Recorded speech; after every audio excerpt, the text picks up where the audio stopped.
আলহামদুলিল্লাহি রাব্বিল আলামিন।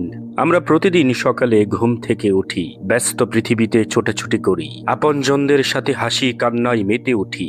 আমরা কি কখনো একা নিরিবিলিতে বসে ভেবেছি এই চেনা জগৎটা একদিন আমাদের জন্য চিরতরে অচেনা হয়ে যাবে? একদিন ঠিকই আমাদের এই সচল হৃদয় স্পন্দন থেমে যাবে, চোখের পাতা চিরতরে বন্ধ হয়ে আসবে। কিন্তু প্রশ্ন হলো, আমাদের শেষ নিঃশ্বাসটি যখন বেরিয়ে যাবে, ঠিক তারপরের মুহূর্তটি কেমন হবে?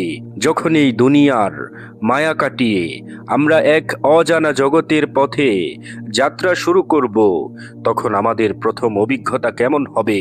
আজ থেকে আমরা শুরু করছি আমাদের বিশেষ সিরিজ জান্নাতের সন্ধানে। আজ এই প্রথম পর্বে আমরা জানব সেই শিহরণ জাগানো মুহূর্তটির কথা, যখন মৃত্যুর ফেরেশতা আমাদের সামনে এসে দাঁড়ান। মানুষ যখন বিছানায় শুয়ে জীবনের শেষ মুহূর্তগুলো পার করে, তখন তার চারপাশে কি ঘটছে তা আমরা দেখতে পেলেও সে আসলে অন্য এক জগৎ দেখতে শুরু করে। হাদিসের বর্ণনা অনুযায়ী মৃত্যুর ঠিক আগ মুহূর্তে মানুষের চোখের সামনে থেকে পার্থিব জগতের পর্দা সরিয়ে দেওয়া হয়। সে তখন তার ভবিষ্যতের গন্তব্য দেখতে পায়। এই দৃশ্যটি এক একজনের জন্য এক এক রকম হয়। যদি বিদায় নিতে যাওয়া সেই মানুষটি আল্লাহ ভীরু এবং নেককার হয়ে থাকেন, তবে তার কাছে আসমান থেকে অত্যন্ত সুন্দর ও উজ্জ্বল চেহারার ফেরেশতারা নেমে আসেন। তাদের মুখমণ্ডল সূর্যের মতো উজ্জ্বল দেখাবে। তারা জান্নাত থেকে সুগন্ধিযুক্ত রেশমি কাপড় নিয়ে আসবে এবং সেই মুমিনের শিউরে এসে পরম মমতায় বসবে।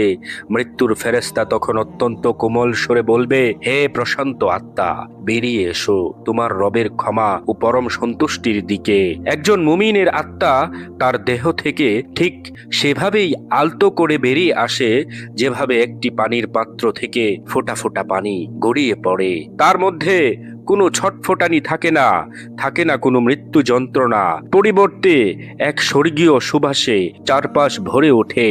যখন ফেরেশতারা সেই আত্মাকে জান্নাতি কাপড়ে ঝরিয়ে আসমানের দিকে নিয়ে যায়, তখন আসমানের প্রতিটি দরজায় ফেরেশতারা তাকে সাদর অভ্যর্থনা জানায়। তারা একে অপরকে জিজ্ঞেস করে, এই পবিত্র আত্মাটি কার?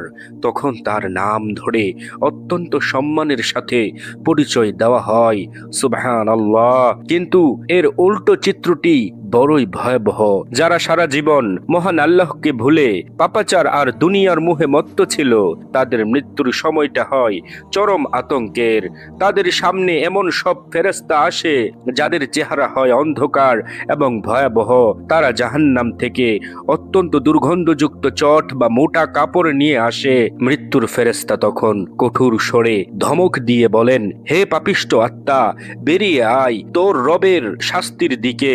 সেই আত্মা ভয়ে শরীরের আনাচে কানাচে লুকিয়ে পড়তে চায়, কিন্তু ফেরেশতারা তাকে অত্যন্ত নিষ্ঠুরভাবে টেনে বের করে আনে, ঠিক যেভাবে ভেজা তুলোর ভেতর থেকে লোহার কাঁটাযুক্ত কাঠি টেনে বের করা হয়। সেই আত্মা থেকে এমন দুর্গন্ধ বের হতে থাকে যা পুরো পৃথিবীকে বিষিয়ে তুলতে পারে।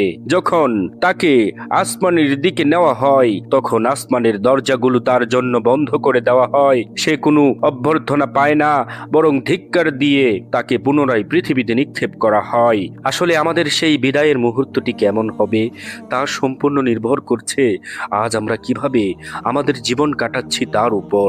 আমাদের মৃত্যু কি সুগন্ধিযুক্ত রেশমি কাপড় মোড়ানো হবে, নাকি দুর্গন্ধযুক্ত ছেঁড়া চটে?